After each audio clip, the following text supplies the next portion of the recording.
Eso no es como familia. Hay que darle gracias. ¿Quién empieza la oración? Salud por eso.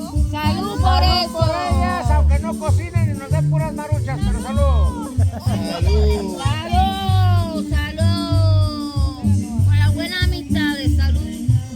Salud, salud.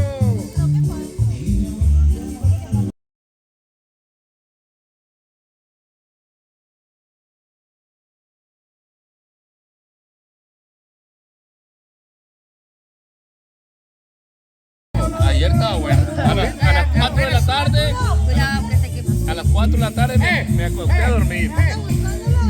Y ahí la trae, mira. ¡Hey, Elezar, tráela! ¿Dónde te vas a llevar, cabrón? ¡Suéltala, suéltala! ¡Suéltala!